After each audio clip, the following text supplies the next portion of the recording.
ہندوستان اور خراسان یعنی موجودہ افغانستان کا ذکر۔ ابن ماجہ کی روایت ہے عن عبداللہ ابن الحارث رضی اللہ تعالی عنہ قال رسول اللہ صلی اللہ علیہ وسلم یخرج ناس من المشرق یؤتئون للمہدی یعنی سلطانہ، یعنی سلطانہ، دونوں طرح سے پڑھ سکتے ہیں۔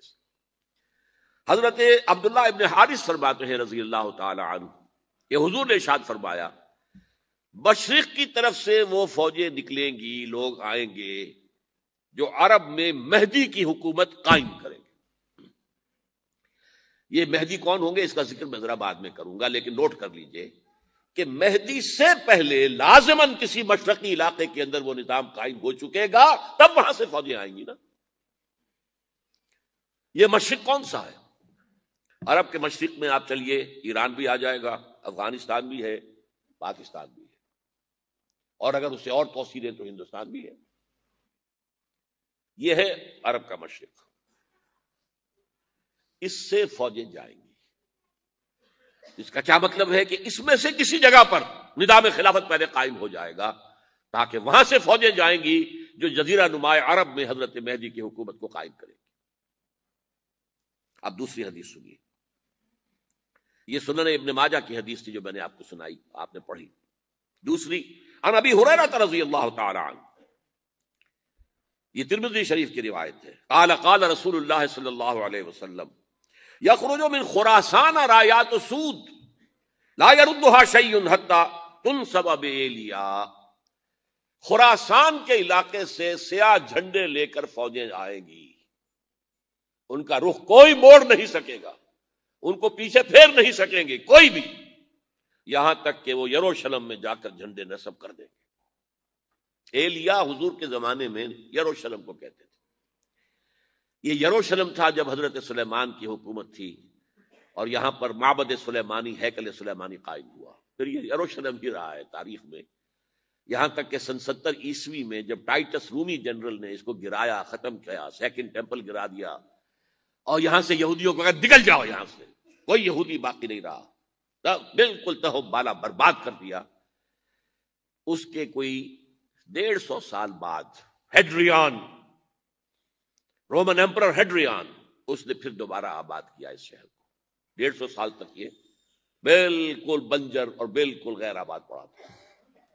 اب ہیڈریان نے جب آباد کیا تو اس کا نام ایلیا رکھا، اب یروشلم نام نہیں تھا، تو حضور کے زمانے میں پھر اس کا نام ایلیا۔ اور اب اس سے کیا معلوم ہو رہا ہے کہ یہ یروشلم مسلمانوں کے قبضے سے اس وقت نکلا ہوا ہوگا، ایک دفعہ پہلے نکلا تھا، 1099 عیسوی میں مسلمانوں کے ہاتھ سے نکلا، کروسیڈرز، عیسائیوں نے آ کر اس کو قبضے میں کیا، لاکھوں مسلمانوں کو مارا، قتل کیا۔ اس کو 1187 عیسوی میں واپس لیا ہے۔ کس نے لیا ہے؟ صلاح الدین ایوبی، کرد۔ عرب کھوکھلے ہو چکے تھے، عربوں نے کھویا، واپس نہیں لے سکے، بہت حکومت کر چکے تھے، 400-500 برس کی حکومت، اور ان کے عیش اور ان کے آرام، اب ان میں جان نہیں تھی کہ وہ واپس لے سکے۔ واپس لینے والا گرم کرد خون تھا، صلاح الدین ایوبی۔ تو گویا کہ اب آپ سمجھئے کہ 88 برس تک عیسائیوں کا قبضہ رہا یروشلم پر۔ اب 1967 میں یہودیوں نے قبضہ کیا ہے، اور اب 38 برس تو ہو گئے، 88 نہیں تو 38 برس تو ہو گئے ہیں، لیکن وہ دور آئے گا کہ اب پھر لیں گے، لینے والے عرب بھی نہیں ہوں گے، خراسان کے علاقے سے فوجیں آئیں گی۔ یہ خراسان کیا تھا؟ ایلیا تو میں نے آپ کو بتایا یروشلم کا نام ہے۔ خراسان اس زمانے میں ایک بہت بڑے ملک کو کہتے تھے، کچھ حصہ پاکستان کا بھی اس میں شامل ہے، کچھ حصہ ایران کا بھی ہے، ایران کے اس حصے کو اب بھی خراسان کہتے ہیں۔ خراسان ایک صوبہ ہے ایران کا چھوٹا سا۔ پاکستان میں خاص طور پر یہ جو علاقہ مالاکنڈ ایجنسی کہلاتی ہے، اس سے اوپر جتنا علاقہ ہے، اور یہ جو واخان کی ایک پٹی آتی ہے اوپر، واخان افغانستان کی ایک پٹی سی دم سی چلی آتی ہے جو جا کر چائنا کی سرحد سے مل جاتی ہے، یہاں سے لے کے یہاں تک یہ جو مالاکنڈ کا وہ درہ ہے اور پہاڑ ہے، یہ بھی خراسان کا حصہ ہے۔ باقی تقریباً 2/3 آف افغانستان، ساؤدرن حصہ نہیں ہے خراسان کا حصہ، یہ سیستان کہلاتا تھا، یہ خراسان نہیں ہے، لیکن یہ کہ اوپر کا 2/3 آف افغانستان اور اس کے ساتھ یہ جو عرب، جو اب یہ ترک ممالک آزاد ہوئے ہیں سوویت یونین کے ڈسولوشن کے ساتھ، یہ سارا علاقہ کہلاتا ہے خراسان بزرگ، دی گریٹ خراسان۔ ایک مرتبہ ایک یہاں کا جو کونسلیٹ ایران کا، وہ آئے تھے میرے پاس، ان کے ایک اہم آدمی، ان سے میں نے پوچھا خراسان، تو پہلے تو ان کا خراسان ہمارا ایک صوبہ ہے، میں نے کہا نہیں مجھے خراسان، او خراسان بزرگ، وہ جو آپ دی گریٹر خراسان کی بات کر رہے ہیں وہ یہ تھا۔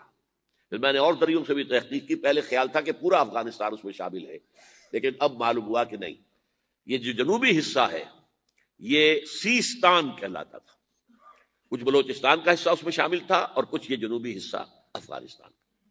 یہاں سے فوجیں جائیں گی اور یہ فوجیں جا کر خراسان سے چل کر ایلیا پہنچیں گی، یروشلم پہنچیں گی اور اپنے جھنڈے گاڑ۔ اس کا جو نتیجہ نکلتا ہے وہ آپ سمجھ لیجئے۔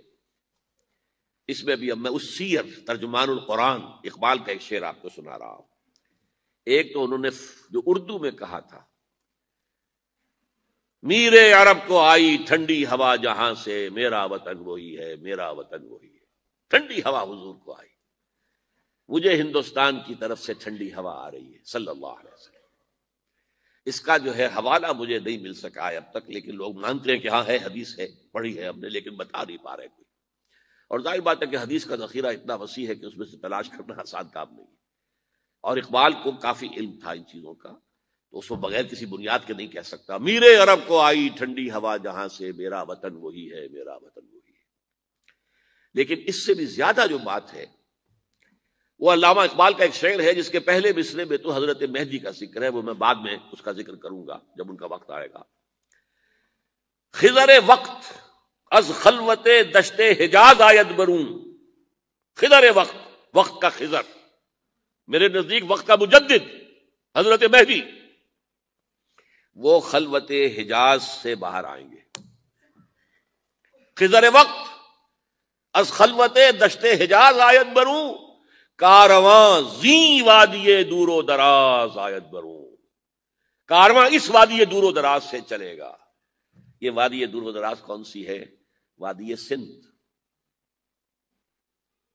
وادی سندھ کا تصور پتہ نہیں آپ کو کیا ہے، آپ کو معلوم ہونا چاہیے کہ وادی سندھ، یہ سارے ٹریبیوٹس جو آ رہے ہیں جو وادی اس دریائے سندھ میں مل رہے ہیں، جیسے ایک درخت ہوتا ہے اور اس کی شاخیں ہیں، وہ تو درخت کے تنے سے نکلی ہیں۔ ایک یہ کہ ٹریبیوٹریز ہوتی ہیں، چھوٹے چھوٹے دریا ہوتے ہیں، وہ ملتے ہیں تو ایک بڑا دریا بنتا ہے۔ یہ ٹریبیوٹریز مشرق سے بھی آ رہی ہیں سندھ میں، اور مغرب سے بھی آ رہی ہیں۔ افغانستان کا جو مشرقی حصہ اسی وادی سندھ کے اندر ہے، اور یہ موجودہ پاکستان، بلکہ اس میں سے کچھ حصہ جو ہم چھوڑ چکے ہیں، ہم سے نکل گیا دریائے ستلج تک، یہ اس وادی سندھ کا حصہ ہے۔ کہاں آ رہا ہے ستلج؟ سندھ میں، اور بیاس تو ستلج میں پہلے ہی آ گیا، راوی آ گیا، چناب آ گیا، جہلم آ گیا، سب سندھ میں پہنچ گئے، پیٹن کوٹ میں سب پہنچ گئے کہ نہیں پہنچ گئے؟ اوپر سے یہ دریائے سوات آ رہا ہے، یہ دریائے دیر آ رہا ہے، یہ دریا فلاں آ رہا ہے، یہ دریا فلاں آ رہا ہے، سب دریائے کابل میں ہو کر کہاں پہنچے؟ سندھ میں۔ اوپر سے دریائے ہنزا آ رہا ہے، دریائے گلگت آ رہا ہے، کہاں آ کر گرے؟ سندھ میں۔ پھر یہ جو دریا آ رہے ہیں، جو ان کے جو ہمارے جو ہے درائے گومل سے چلا آ رہا ہے، ٹوچی چلا آ رہا ہے، کہاں جاتے؟ سندھ میں۔ یہ پوری وادی ہے، یہ افغانستان کا مشرقی حصہ جو پختون ہے، 100% پختون، وہ در حقیقت وادی سندھ کے اندر ہے۔ یہ دو طرف سے وادی سندھ۔ کارواں زی سے مراد ازیں، کارواں ازیں وادی دور و دراز آیت برو، فوجیں یہاں سے جائیں گی حضرت مہدی کی حکومت قائم کرنے کے لیے۔ خضر وقت از خلوت دشت حجاز آیت برو، کارواں زی وادی دور و دراز آیت برو۔ یہ ہے اس سیر کا۔ حالانکہ یہی شخص ہے جو اپنے خطبات کے اندر نفی بھی کرتا ہے کہ یہ مہدی اور وہ یہ سب تصورات جو ہیں یہ کوئی صحیح نہیں ہے، اور یہ پرانی کوئی روایات چلی آ رہی تھی، ہر مذہب میں تصور ہے، اس طرح کی بات کہی ہے۔ جب عقل سے بات کرتا تھا اس میں ٹھوکریں کھاتا تھا، جب دل سے اس کے یہ سیلاب کے مانند چشمہ ابھرتا تھا دل سے اس کی شاعری کا، اس میں ہوتے تھے وہ حقائق کہ جو ابدی ہے۔ اس پر جو اشفاق صاحب ہوتے تھے ہمارے ہاں، اشفاق احمد ادیب، ڈرامہ نگار تلقین شاہ، انہوں نے بڑی پیاری بات کہی تھی، اگرچہ ان کا مذاق اڑایا تھا روزنامہ نوائے وقت نے، بات بڑی پیاری تھی۔ اقبال ایک دن کا اقبال تھا، ایک رات کا اقبال تھا۔ دن کا اقبال فلسفی تھا، وہ اپنی عقل سے غور و فکر کرتا تھا، اس کا حاصل تو ہے وہ لیکچرز، خطبات، ان میں بہت سی باتوں پر علماء کو شدید اعتراض ہے۔ ایک رات کا اقبال تھا، اسے الہام ہوتا تھا، سیلاب آتا تھا شاعری کا، اور وہ اقبال جو ہے اصل اقبال ہے۔ اور اس کو کہا اقبال نے خود، ڈاکٹر یوئنگ ہوتے تھے جو پرنسپل تھے ایف سی کالج کے، ان کے نام سے یوئنگ ہال اب بھی موجود ہے نیلا گنبد چوک میں، ایک ہاسٹل بنایا تھا انہوں نے، یوئنگ ہال۔ ایک دعوت میں سب جمع تھے، ڈاکٹر یوئنگ بھی تھے، علامہ بھی تھے۔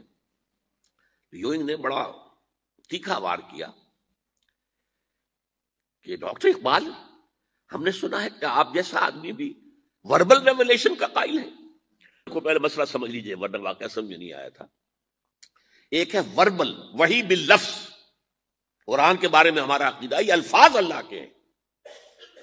ایک ہوتا ہے وحی، لیکن اس وحی میں لفظ جو ہے وحی کا نہیں ہوتا، بلکہ وہ انسپریشن کہلاتی ہے، کوئی بات آپ کے ذہن میں ڈال دی گئی، آپ نے اپنے الفاظ میں اس کو ادا کیا۔ تو یہ سمجھتے ہیں کہ وحی جو ہے یہ ہمیشہ وحی باللفظ وربل نہیں ہوتی، یہ عیسائیوں کا عقیدہ ہے۔ اور وہ عقیدہ کیوں بنایا ہے؟ اب ایک بات سے بات نکل رہی ہے، انجیلیں 100 سے زیادہ تھیں، اب بھی کم سے کم 4 کو کینونیکل کہتے ہیں، تو ان چاروں میں اختلاف ہے، تو کون سی انجیل ہے؟ میں جب پڑھتا تھا میڈیکل کالج میں تو میں نے منٹگومری میں ایک بہت بڑا کمیشن ہے، اور تو وہاں پادری صاحب سے مسٹر وائٹ جا کے میں نے کہا کہ which one of these is Bible? اب جواب آپ سنیے، ذہانت کا شاہکار ہے، none of them is Bible. Bible is in them. ان میں سے کوئی بائبل نہیں ہے، بائبل ان کے اندر ہے۔ یعنی جو مفہوم عیسیٰ کو وہ خدا سمجھتے ہیں اور ان کو اپوسلز کہتے ہیں، یہ نبی تھے، حضرت عیسیٰ کے رسول تھے، یہ متی ہوں یا جون ہوں جو بھی ہیں، اپوسلز ہیں۔ تو جو حضرت عیسیٰ نے ان سے کہا وہی کی، انہوں نے اپنے الفاظ میں اس کو ادا کیا ہے، لہذا علیحدہ ہو جائے گا معاملہ، جیسا کہ احادیث کے اندر ہے۔ تو اقبال سے کہا کہ اقبال، ڈاکٹر اقبال، میں نے سنا کہ آپ بھی وربل ریولیشن کے قائل ہیں۔ کہنے بالکل، اور مجھے تو ذاتی تجربہ ہے، مجھ پر جو شعر اترتا ہے وہ الفاظ میں ڈھلا ہوا ہوتا ہے، میں تبدیلی کرنا چاہوں تو نہیں کر سکتا۔ چپ ہو گیا یوئنگ، اب آگے کیا بولے گا یوئنگ؟ تو بہرحال اقبال کا یہ شعر جو ہے، رات کے اقبال کا شعر ہے، یہ اس اقبال کا جس کو الہام ہوتا تھا۔ خضر وقت از خلوت دشت حجاز آیت برو، کارواں زی وادی دور و دراز آیت برو۔ اب میں نے اب تک تو یہ ڈسکس کیا ہے قرآن، حدیث، سنت اور ایک ترجمان القرآن کے حوالے سے۔ اب آئیے عالمی حالات کے حوالے سے دیکھیں۔ عالمی حالات سے بھی معلوم ہوتا ہے کہ ایک عالمی ریاست تقدیر مبرم ہے۔ زمانہ تیزی کے ساتھ ادھر جا رہا ہے، جبکہ پوری دنیا کی ایک ریاست ہوگی، بلکہ بہت پہلے سے اس کا تقاضا پیدا ہو چکا ہے۔ دنیا اتنی چھوٹی ہو گئی ہے، آج آپ اسے کہتے ہیں گلوبل ولیج، یہ تو گاؤں کے مانند ہے، اب کوئی فاصلہ نہیں رہا۔ امریکہ میں تاج پوشی ہو رہی ہے بش صاحب کی، اور کا منظر ہم بیٹھے دیکھ رہے ہیں، سارا کا سارا 12,000 میل دور بیٹھے ہوئے دیکھ رہے ہیں۔ دنیا کیا ہے؟ یہ تو ایک گاؤں ہے، ایک شہر ہے۔ اور ایک عالمی ریاست اگر قائم نہیں ہوتی تو دنیا میں کبھی امن قائم نہیں ہو سکتا۔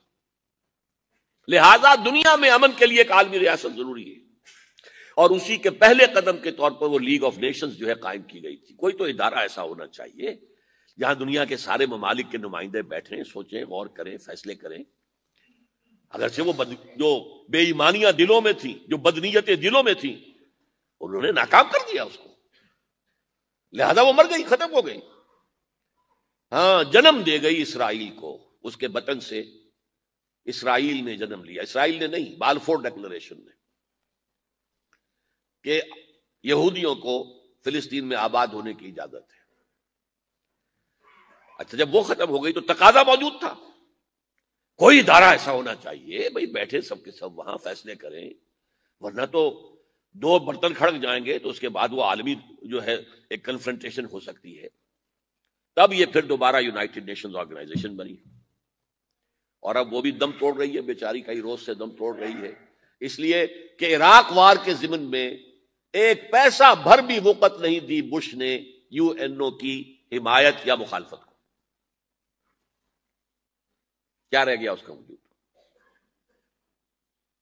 بس ایک کلب ہے، آؤ بیٹھے گفتگو کرو، اللہ اللہ خیر صلی. جتنے ریزولوشن یو این او نے پاس کیے جنرل اسمبلی نے اسرائیل کے خلاف، سب کو ویٹو کیا ہے امریکہ نے. تو فائدہ کیا ہوا بھائی؟ جنرل اسمبلی کا فیصلہ کشمیر کے بارے میں موجود ہے 55 سال سے، اس پر عمل درآمد نہیں ہو سکتا.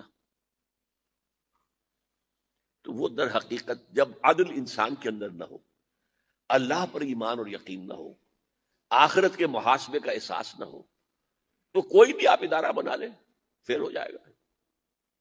ایک زمانے میں، وہ بھی میرے زمانے طالب علمی کا ہے، جمعیت طلبہ والے جو ہے کراچی سے نکالا کرتے تھے اسٹوڈنٹس وائس، ایک انگریزی ہفت روزہ، اس میں لکھا تھا یو این او کا مطلب ہے یونائٹڈ نیشنز آرگنائزیشن نہیں، انٹائڈ نیشنز آرگنائزیشن، جو بندھی ہوئی نہیں ہے آپس میں. یہ نیشنز جو ہیں ان کا کوئی آپس میں تعلق نہیں ہے، ان کی آرگنائزیشن ہے انٹائڈ، یونائٹڈ کی بجائے. اور آج اس کا مظہر سامنے آ چکا ہے. لیکن تقدیر مبرم ہے، the march of history can not be stopped. چاہے نیو ورلڈ آرڈر آئے، چاہے جسٹ ورلڈ آرڈر آئے، آئے گا ورلڈ آرڈر، جس میں کوئی شک نہیں ہے. گلوبلائزیشن ہو رہی ہے، ٹرپس کا معاہدہ ہو رہا ہے، یہ سارا جو ہے کدھر ہم سفر کر رہے ہیں، کدھر جا رہے ہیں؟ Towards a world state. اس عالمی ریاست کے قائم ہونے میں کمپیٹیٹرز کون کون ہیں؟ کون اپنا نظام قائم کرنا چاہتا ہے؟ اس کے لیے اقبال کے دو شعر. دنیا کو ہے پھر مارکہ روح و بدن پیش، مارکہ روح و بدن، روحانیت اور میٹیریلزم.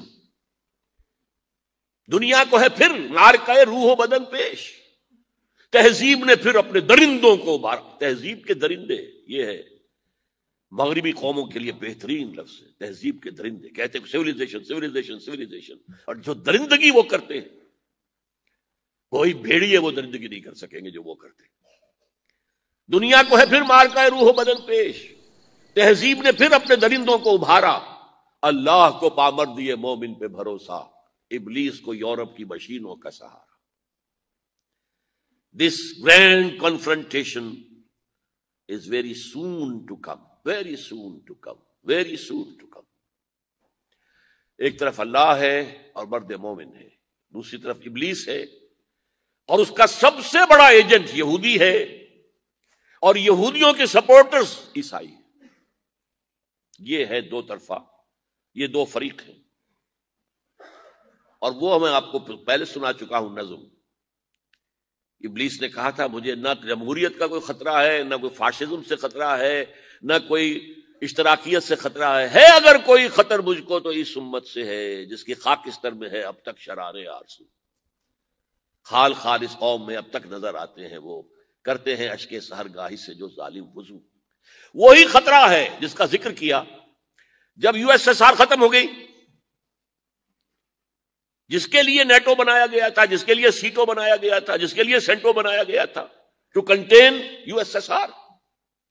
اب جب یو ایس ایس آر ختم ہو گیا، وہ تو سربت سجود ہو گیا مغرب کے سامنے، ہاتھ پھیلا کر بھیک مانگنے کی پوزیشن میں آ گیا.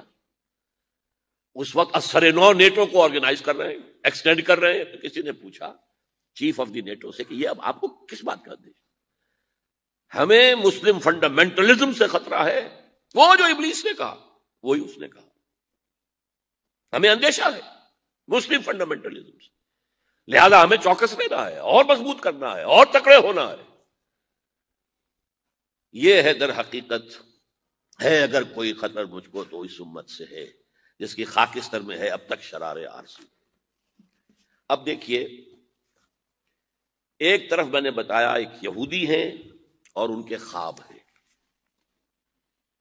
خواب کیا ہیں؟ گریٹر اسرائیل قائم کرنا. جس میں تقریباً پورا مڈل ایسٹ آ جائے گا۔